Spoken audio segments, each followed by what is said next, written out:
Lammaffaa jennee itti moggaasna. Guyyaa kana dalagaalee yookiin hojiiwwan hirmaannaa hawaasaa fi extension yookiin teekinooloojii guddisuu irratti dalagne hawaasa duukaa dalagne dhiyaatanii uummataa fi hawaasni dhiyaatanii innis garagamee innis gara fuulduraatti maal fooyyessuu akka qabnu innis kan hojjetaa jirru kan ilaalu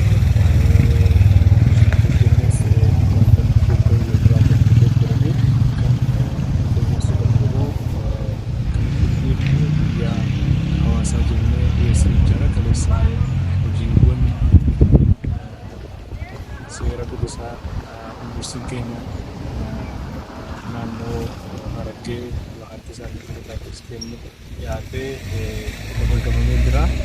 Akkasumas baadiyyaa kana keessatti kunuunsa bosonaa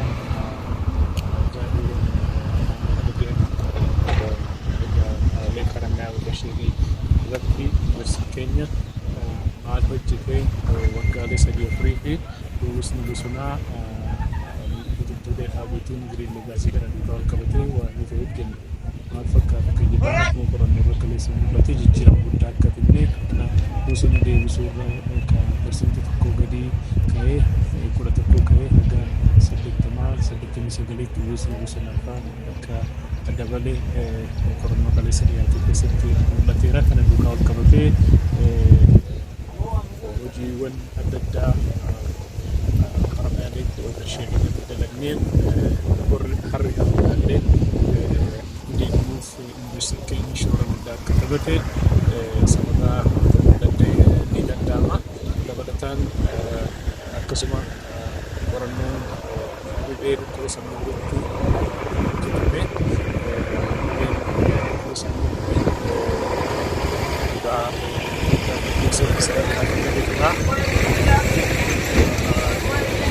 Uummannis akka hubataa namoonni dhibee dhukkuba sammuu qaban kuni uummata keessatti akka ittiin firiin ta'uu maatiin akka ittiin firiin ta'uu akka jedhu dhiyaatee sanattis hawaasni awareness argatee gara fuulduraatti dhibee kana hir'isuu fi namni akka yaalaa deemee yaalamu maatiin isaa daa'imman isaa gara mana yaalaa geessee dhibee kanarraa akka dandamatuuf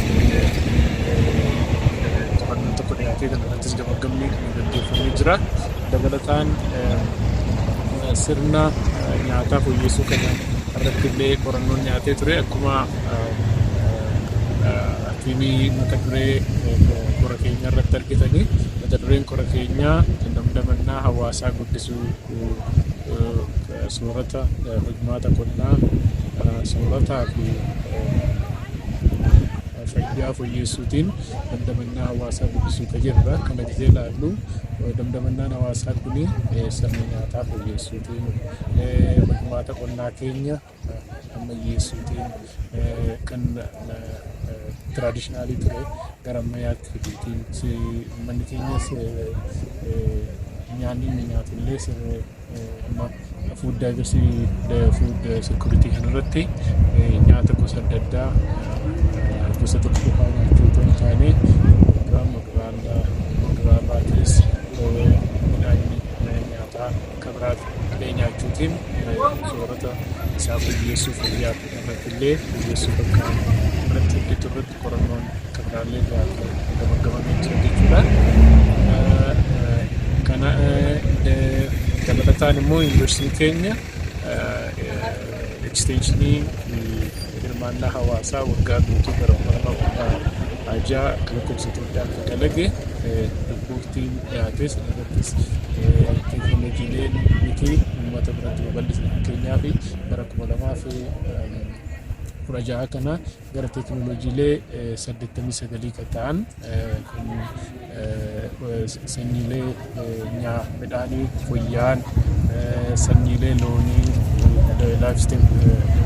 livestock technologies kan jennu ijaaratu kan nyaatan waliin baala balatee akkasumas post harvest management kan jennu kuni fakkeenyaaf midhaan erga haamamee mana galee booddee akka hin bannee fi akka ittiin waliin danda'amu kan jedhu teekinooloojii argatee gara teknooloojiiwwan 89 ta'an uummata biratti akka babal'atan goonee kana gizee dalagnu jalqaba teknooloojiilee gadhiifaman kana yuunivarsiitii keenya wiirtuulee qotee bulaa fi qotee buloota modeelitaa fi baasaa isaanii irratti yuuniyeenii kooperaatiivii duukaa wal taanee teknooloojiilee kana gara waradaa gara aanaa 27 ta'u irratti dalagnee teknooloojii keenya kana babal'isuun gara uummataatti akka tattamu goonee jirra jechaadha. Kanallee dhiyeessuutiin akka gamaggamuu goonerra kana qofa otoo hin taane akka hirmaannaa hawaasaattis akkuma sila kaasuu jaaletti seera bilisaa free legal service ka jedhamu kana kennuutiinis tajaajila deeggarsa seera bilisaa tajaajila deeggarsa seera bilisaa kanarrattis maal akka hojjennee kunuunsa naannoo irratti maal akka hojjennee biqiltuu dhaabuu irratti fayyaa irratti illee meeshaalee fayyaa obstaala adda addaa qaqqabsiisuutiin maal akka hojjenne kanneen dhiyaatanii uummatni keenya illee gammachuu irraa akka qabu kan marii waliigalaa irratti ta'ee jechuudha. Har'ammoo saayintifik deey jedhama.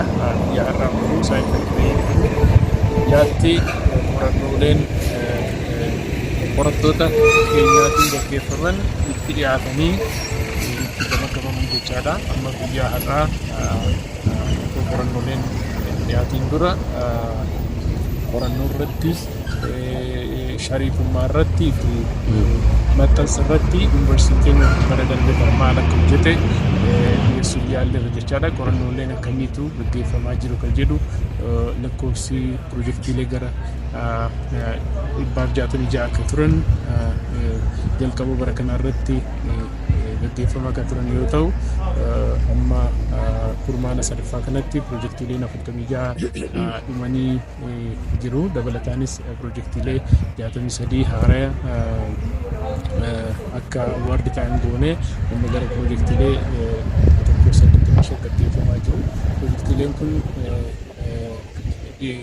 fayyaa irratti kan xiyyeeffatan ni jiru, sirna nyaataa irratti kan xiyyeeffatan ni jiru, qonnaa irratti baay'inaan kilaameet cheenjii irratti jijjiirama qilleensaa kan irratti kan xiyyeeffatan piroojeektiilee adda addaatu jiru. Dabalataan illee akka tiraadishinaal meedisinii kanneen akka qoricha dhibee daranyuu sombaa illee gara fuulduraatti qorattoonni keenya baasuuf qorannoon haala gaarii irra jira. Kanneen kana fakkaatan qorannooleen gaggeeffamaa jiru jechaadha. Dabalataanis dhibeewwan fakkeenyaaf crop pest weed arama kan jedhaman kana akkamitti maneej godhuu dandeenya kan jedhu qorannooleen amma gaggeeffaman jiru. Fuuldura kaasee bara kana gara piroojeektiilee 46 xumuramanii jiru. Piroojeektiilee 46 xumuraman kana keessaa piroojeektiilee kun bu'aa qorannoo faayidaa qabu. Gariin isaanii kan poolisii relevant recommendation jennu poolisii dhimmoonni qaamonni mootummaa bu'aa qorannoo kana fudhatanii gara fuulduraatti maal akka godhuu qaban illee kan kallattii taa'e jechaadha. Fakkeenyaaf dhibeewwan sammuu kan barattoota dargaggeeyyii mana barumsaa jiran naannoo Hararii keessatti gaggeeffametti rakkoon dhibee sammuu kun namoonni haala isaanitti walitti dhufeenya hiriyoota isaanii duukaa maatii keessatti qaban duukaa wal qabatee dhibeen sammuu barattoota dargaggeeyyii mana barumsaa jiran irratti akka jabaatu illee qorannoon argisiisu ganam kana dhiyaateera jechuudha. Dabalataan bara kana qorannoon sanyii fooyyessuu waggaa 7 yuunivarsiitii keenyatti moosee irratti yookiin dinnicha irratti gaggeeffame bara kana dhiyaatee National Variety Release Committee dhiyaatee akka sanyii dinnichaa fooyya'aatti galmaa'ee jechaadha. Seenaa yuunivarsiitii keessatti hedduun sanyii filatamaa yoo baasuu dandeenye wanta guddaadha jechaadha. Dabalataan sanyiin goommana maramaa jennu kana raafuu maramaa fi timaatimii illee akkasuma tokko tokko dhaabbata Baayern Laayit Itoophiyaa jedhamu duukaa wal ta'uutiin akkasuma teeknooloojiileen dinnichaa tokko yuunivarsiitiin Haramayaa ofiisaa kan dibamuutiin kan raafuu maramaa fi timaatimii immoo dhaabbata sana duukaa wal ta'uutiin sanyii filatamaa kaaraan gaggeeffamu ta'ee jira jechaadha. Qorannooleen bu'aan qorannoolee 46 kana gaggeeffaman fiildii adda addaa irratti kan gaggeeffaman jechaadha. Qorannoolee bu'aan qorannoolee kanaa fudhatamanii jijjiirama fiduu kan danda'an akka ta'etti jechuudha. Bu'aan qorannoo tokkoffaan teeknooloojii yoo ta'e madaqfamee uummata biratti akka faayidaa irra oolu ta'a. Kan biraa immoo maxxanfamee namoonni saayintistoonni yookiin namoonni dubbisanii bu'aa sanarraa hojiirra akka oolu godhu jechaadha. Yuunivarsiitii keenya bu'aalee qorannoo maxxansuu irratti bal'inaan ni hojjeta. Nuti akka yuunivarsiitiitti maxxansaalee qorannoo keenya joornaalii 5 qabna. Sanniin irratti illee akka publish ta'an riisarcharoonni keenya ni dalagu. Garuu irra guddaan joornaalota beekamoo addunyaarra jiran irratti waggaa waggaan yuunivarsiitiin keenya haga 1,000 oliitti ni maxxansa. Amma bara 2016 kana haga ammaatti haga 2016 gara maxxansaalee qorannoo 800 ol ta'u walitti 2016 kana yoo ilaalle maxxanfamee jira jechaadha. Amma dhuma waggaa kanatti akka tirendii kanaan dura tureenii haga 1,000 olillee akka maxxanfamu jechaadha. Kunneen kan teeknooloojiilee bu'aan isaanii uummata dhaga'anii madaqfamanii faayidaa irra oolan ala namoota warra poolisii baasaniifis akka haala poolisii biriif ka jennu poolisii relevant faayindingii warra qaban kana amma akkuma sila kaasee dhibeen dhukkuba sammuu namni sooshaal kaapitaalii duukaa akka wal qabatu qorannoon argisiise kuni warra poolisii baasan kana bira gahee gara fuulduraatti akkamittiin barattoonni dargaggeeyyiin mana barumsaa jiranii dhibee sammuu kanaan akka isaan influensi hin taane yookiin dhibee dhukkuba sammuu kanaan ilaallatu ekstiraa kaarikulaar kan jedhamu kilabii adda addaa keessatti hirmaatanii sooshaal kaapitaaliin isaanii jabaatee akkasumas kariikulamii keessallee galchanii meentaal heelziin kuni akka adoolesenti yuus iskuulii keessa jiran ilaallee akka hir'atu kanneen kana fakkaatanii bu'aaleen kun haala poolisii biriifii jennuun gara maxxansaaleen 10 bara kana maxxanfamanii haga biiroolee xaqilaa ministeeritti illee muummicha ministeeraatti akka ga'u muuxannoo kanaan dura qabnu ni goona. Amma yeroo dhiyoo maxxanfamee biiroolee hundumatti ni qaqqaba jechaadha. Kun maxxansa biraati kan nuti akka yuunivarsiitii goonu. Maxxansa biraa proosiidingi ka jennu bara darbee kora 40ffaa gama qorannoo fi hirmaannaa hawaasaa gaggeessinee jirra. Sanneen qorannoolee achirratti dhiyaatan keessaaf illee proosiidingiitiin ka jedhamuun illee barana boolumii sadiitiin gara bu'aa qorannoolee riisarcharoota manuskiriptii ka jennuun gara 40 ol ka ta'an akka maxxanfaman ta'anii jiru jechaadha. Gara amma sila kanneen kaasin darbe keessaa tokko har'a riisarcharoota fi riisarcharoota beekamoo sadiitiin kiinooti spiich kan jedhamu gaggeeffamee ture. Jaroonni kun dhimma isaan kaasan keessaa akka mata duree kora keenyaa duukaa wal qabatuun damannaa hawaasaa ka jedhu irratti maaltu hojjetamuu qaba ka jedhu karaa fayyaa, karaa qonnaatiin maaltu ta'uu qaba karaa jijjiirama qilleensaatiin kan jedhu irratti kaasanii jiru. Keessummaan keenya tokko ministeera fayyaa federaalaa irraa dhufanii bu'aaleen qorannoo nuti gaggeessinu bu'aa ni qabanii garuu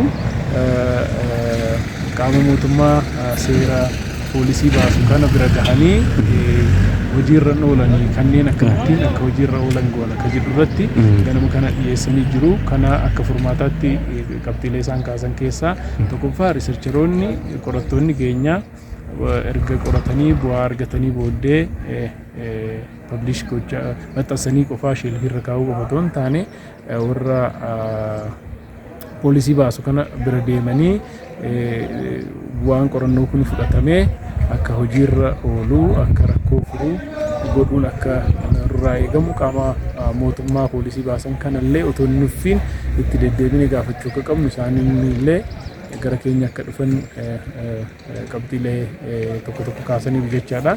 Kuni amma akka biyyaatti waan nuti yeroo hedduu laaggoonudha. Bu'aalee qorannoon keenya bu'aalee hedduu ni qabu akka biyyaatti akka Oromiyaa qofatti osoo hin taanetiin garuu faayidummaan isaanii warra poolisii jijjiirsuu danda'an akka poolisii jijjiiranitti warri jireenya hawaasaa irratti dhiibbaa fiduu danda'an akka fidanitti yeroo hedduun hojjetamu. Kuni maalinni qorattoonnii fi qaamni mootummaa walitti dhufnee hojjetu irratti ilaaleetu jira. Kanneen akka haala furuu dandeenyu irratti kan dubbatame jechaadha. Kana godhuu fi nutis gara qaama mootummaa deemuu qabna. Qaamni mootummaallee gara keenya dhufee akka dhufu ka'e jechaadha. Kana fakkaata. Hayyee ulfaadhaa guddaa galatoomna.